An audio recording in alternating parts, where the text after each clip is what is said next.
So,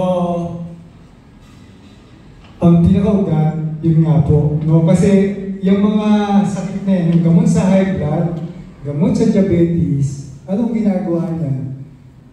Pinapanormal yung blood sugar, yung blood BP, yung uric acid, yung cholesterol, no?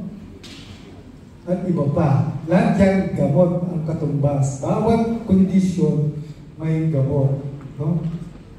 Pero kung alam nyo lang i-reverse yung insulin resistance, unti-unti lahat yan nagdi-disappear. Napatunayan ko na yan sa aking mga pasyente. Kasi sinimulan ko po ito mga 2008 pa eh. No?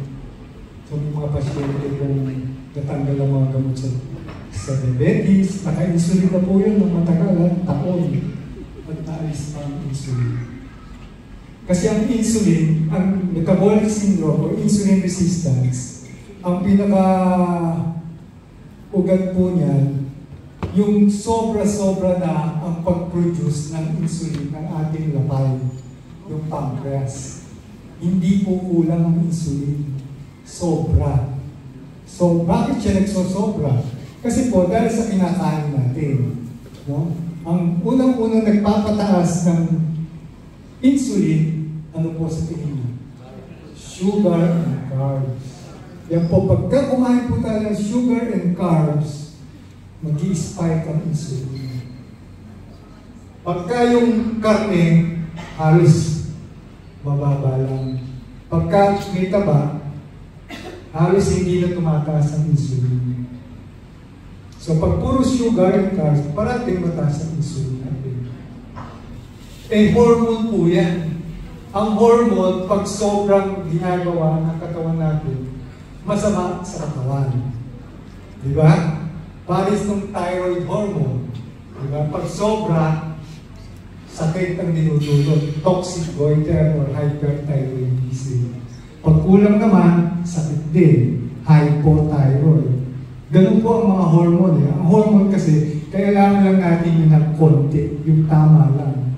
Kung pag sumusobra, sakit. Pag kulang, sakit din. Ganun din po yung insulin resistance o metabolic syndrome. Sobra-sobra na po siya pinuproduce ng ating katawan dahil sa lifestyle natin na puro carbohydrates ang ating kinakain. Lalo na yung sugar. Nagagahan ng pandesal. Ano kasabay? Kape na may asukal.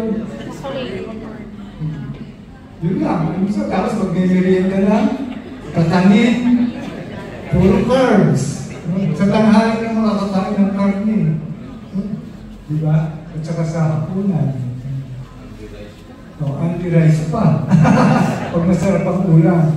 So, pag parati na pong mataas ang insulin natin, darating yung point na hindi niya bumababa sa normal. Ando na siya parati. Kaya yung insulin po, yan po yung nagkukos ng inflammation sa ating mga ugat. Hindi po yung cholesterol. Cholesterol po, yan po ang katulong sa pag-repair ng mga ugat. Katulong po yan sa pag-repair. Para po yan kung may sunog, hindi po dahil sa bumbero, yung sunog. Yung cholesterol, para pong bumbero, yung katulong sa pupuksan ng inflammation ng sunog. Pero hindi siya ang dahilan ng sunog. Yung pong insulin na dahil sa sobra ang carbohydrates at sugar, lalo na po mga processed foods. No? Processed foods. Ano pa yung processed foods? Yung pagkaraniwang binabaon nyo sa bag. Binabaon sa bag para pag nagutom, hindi nyo binabaon sa bag yung tosino. Candy, skyflakes, yan po mga processed food din yan. Ang tawag ko po dyan, fake foods. Gawa ng factory. No? Fake foods, lahat po ng pinupunit.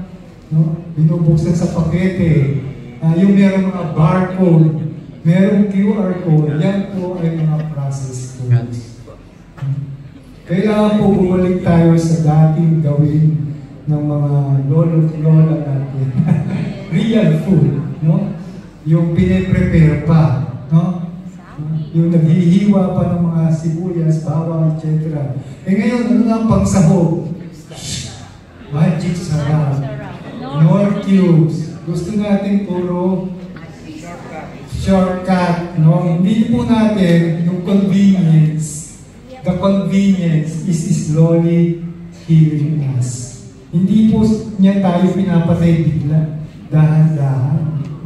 Killing me softly. Kung alam niyo po yung kanta na yun, killing me softly. Nung tayo mga senior, ano? Killing me softly po ang ginagawa ng sugar and carbs dahil sa insulin. So bakit binibigyan ng insulin yung isang diabetic na type 2?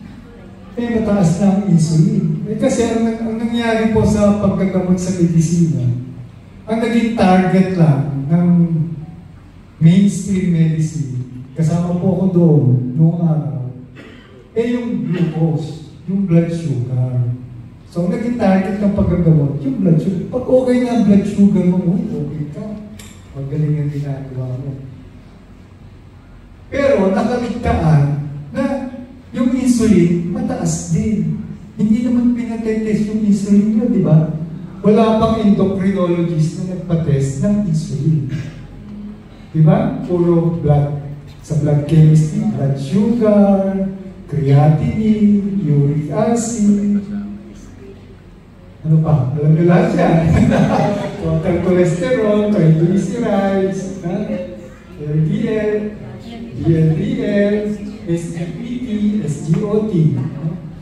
Lahat yun. Pero wala kayong narinig na insulin na pinatest ng isang specialistang doktor, yung diabetologist or endocrinologist. Dapat po tinetest yun kasi i-test po dun.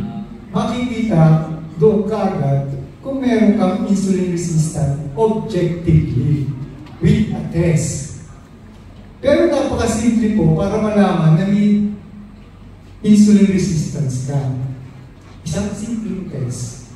Humarap ka sa pader, pag unang dumikit ang tiyan mo, sigurado may insulin resistance. O kaya, lumuha ka, kung kayo, hindi mo makita yung toast mo, meron kang insulin resistance. Yun po isang paraan. Pero kahit po kasi payat ko, pwede rin magkaroon ng insulin resistance. So hindi lang po yung malalaki ang pwede magkaroon ng insulin resistance. Kahit po yung kasing payat ko. Kasi po yung gout, alam niyo po yung gout, yung napakasakit na arthritis. Na-experience ko po yan. Napakasakit yan. Namaga, ang sino po, namaga, tsaka yung tuhod. Na-experience ko yan. Kasi po nung araw, napakahilig ko sa iced tea. And yung bottomless iced tea. Tapos sa bahay, parating may nakaprepare na nesty sa ref. So, tinutungga ko yun. Masarap kasi akala ko rin yung araw healthy. May lemon pa, meron pa mga vitamins daw. Yung pala, napakataas ang sugar content. Halos sugar na po yun. At mahilig din po ako nung araw sa Milo. Pinapapa ko yung kabataan ko, tinutsakan ko yun. Yung Milo, 40% sugar. 40%.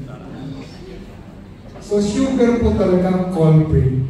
At saka yung mga carbohydrates. No? Para sa mga diabetic, talagang iwasan yung carbs. Yung merong insulin resistance, dapat po talaga iwasan or tanggalin. No? Kaya po yun. Doon lang po marireverse yung sakit na insulin resistance or metabolic syndrome. Sama po yung high blood dyan, fatty liver, diabetes, arthritis, yung gout, pati po yung paglabo ng mata. No? Maaaring lumalabo na yung mata mo, wala ka pang diabetes. Di ba? Maaaring nagkakaroon ka na ng tingling sensation or numbness sa fingers and toes, pero wala ka pang diabetes. Kasi po, ang affected ng insulin resistance, ng insulin, inflammation sa mga arteries. No? Asa ba ang arteries natin? Mula ulo hanggang talampakan. Every organ, every tissue has a blood supply. So, pag na-compromise ang blood supply, magsasuffer yung organ na yun or yung tissue na yun. Walang supply eh. Walang nutrition. Parang parang mga sundalo. Pagkain na hindi na supply, matatalo sila pagka may kalaban, pag walang reinforcement, di ba?